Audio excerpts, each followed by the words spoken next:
ত্রিজগতে আর কোথাও নাই। অহংকার ভগবান বুঝতে পারলেন যে নারদের অহংকার জেগেছে, তা অহংকারটাকে চূর্ণ করতে হবে। তখন ভগবানের একটা ব্যাধি হলো। ব্যাধি কি ব্যাধি? না তো মাথার শিরোপীড়া যন্ত্রণার ব্যাধি, ছটফট করছে। তো এই ব্যাধিতে কি দিলে ভালো হবে? তো বৈদ্য ডেকে নিয়ে আসা হলো। বৈদ্য বলল, না ওই বৈদ্য বলল যে এর ব্যাধি হচ্ছে কোনো ভক্ত যদি ওই চরণের ধুলি দিতে পারে তাহলে আমার গোবিন্দের ব্যাধি ভালো হবে। তো এই যে বলল আমি বড় ভক্ত, তাহলে ওষুধটা দিয়ে দে চরণতল থেকে। ভয় করলো। কোথায় গেল? শিব লোকে গেল। বললো, গো আমার প্রভুর বড় ব্যাধি হয়েছে, তোমরা দাও না একটু চরণ ধুলে, আমার ব্যাধি ভালো হবে। আমার প্রভু, এই যাও এখান থেকে, আমি ওই চরণ ধুলি দিয়ে আমি কি পাপে ডুবে মরবো? শিব বলল। শিবের কাছে ধরতে ধরতে পালিয়ে গেল। এবার ব্রহ্মলোকে গেল পিতার কাছে। ও পিতা, তাড়াতাড়ি একটু চরণ ধুলি দাও না গো, আমার প্রভুর ব্যাধি হয়েছে, তো চরণ ধুলি তো বলে দিলে ভালো হবে। এও তো তেরে তুলে একবারে কঠিন ব্রহ্ম হতে, হ্যাঁ আমি নরকগামী হবো নাকি আমি এই চরণ ধুলি দিয়ে? একই কথা, তাহলে প্রভুর ব্যাধি তো ভালো হলো না। এবার প্রভুর কাছে এসে বলছে, প্রভু আমি জোগাড় করতে পারলাম না তোমার ব্যাধির ওষুধ। কোথায় কোথায় গিয়েছিলে? না তো শিবলোকে গিয়েছিলাম, ব্রহ্মলোকে গিয়েছিলাম, সব আমাকে তাড়িয়ে দিল, বাপরে মারতে আসছে আমাকে। তাহলে তুমি কি ওই ব্রজে গিয়েছিলে, বৃন্দাবনে গিয়েছিলে? প্রভু সেইখানটাতে তো আমি যাইনি, ওখানে কেন যাবো? এরাই তো বড় বড় ভক্ত, তাই এদের কাছে গিয়েছিলাম। তারপর বৃন্দাবনে যাও তো দেখি। এইবার ব্রজগোপীদের কাছে যেই নারায়ণ নারায়ণ নারায়ণ করতে করতে গিয়েছে, তখন নারদের মুখটাও যেন শুকিয়ে আছে। কি নারদমণি, তোমার মুখটা যেন শুকনো শুকনো দেখছি, তোমার হয়েছেটা কি? বললো, আর বলবে না, আমাদের প্রভু ভালো আছে। তো বললো, না না ভালো নাই, তার ব্যাধি হয়েছে। কি ব্যাধি? না তো তার মাথার যন্ত্রণা ছটফট ছটফট করছে। না তো ওষুধ? বলছে ওষুধ নিতে এসেছি তোমাদের কাছে। কি ওষুধ? না তো তাড়াতাড়ি চরণের ধুলি দাও। এই কথা, চরণের ধুলি দিলে প্রভু ভালো থাকবে?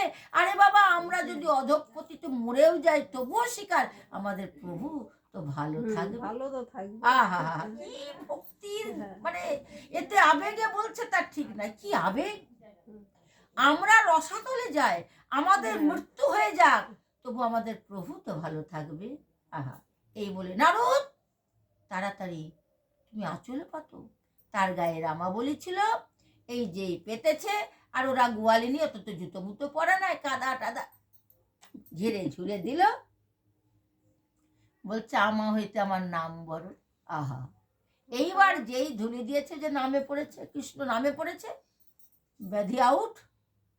এবার চলে আসলো, তাড়াতাড়ি আসলো, নারায়ণ নারায়ণ নারায়ণ করতে করতে যেই এলো, বলে প্রভু তোমার ব্যাধির ওষুধ পেয়ে গেছে, এই না। বলছে আমার ব্যাধি ভালো হয়ে গেছে। ব্যাধি ভালো হলো কি করে? ওই যে তোমার রামাবলীতে যখন দিয়েছে, তখনই আমার ব্যাধি ভালো হয়ে গেছে। তাহলে তুমি যে বললে আমি বড় ভক্ত, তাহলে তুমি তো আমাকে দিতে পারতে, তাহলে আমার ব্যাধি তো তখনই ভালো, তোমাকে এত দৌড়াদৌড়ি করতে হতো না। ওই জন্যই গোপীরা বেশি প্রিয়। ওই জন্য বলল, সর্বধর্ম পরিত্যাগ মামেকং শরণং ব্রজ। সব ধর্ম ত্যাগ করে দিয়ে বৃন্দাবনের ব্রজ গোপীদের মতো ভালোবাসা করো। চরণ ধুলি দিতেও তারা কোনো আপত্তি করলো না। সেই জায়গায় পৌঁছানো বড় কঠিন। তাই এখানে বললেন, হ্যাঁ, তাহলে ভগবানকে 5 রূপে ভালোবাসা: শান্ত, দাস্য, সখ্য, বাৎসল্য, মধুর। ওই মধুর একটা ছেলেকে আমার কোনো অন্তরের কথা কিন্তু বলা যাবে না, বন্ধুকেও বলা যাবে না, কিন্তু স্বামীকে সব কথা বলা যাবে। বাবার মতোও বলতে পারি, বন্ধুর মতোও বলতে পারি, পুত্রের মতোও বলতে পারি, আবার প্রভুর মতোও বলতে পারি। একটা স্বামীর মধ্যে সব রূপ আছে। তার জন্য বললো, ভগবানকে প্রতিরূপে ভালোবাসতে পারলে তার কাছে বলতে, ছেলের কাছে বলবো, ছেলে আবার আমার কি করবে? ছেলে এইসব কথা কি ছেলেকে বলা যায়? তাই না? কিন্তু স্বামীকে বলা যায়। তাই জন্য বললো, স্বামী রূপে ভালোবাসাতে বেশি সন্তুষ্ট। ভগবান বলে আমি হেতু, আমি যোগ্য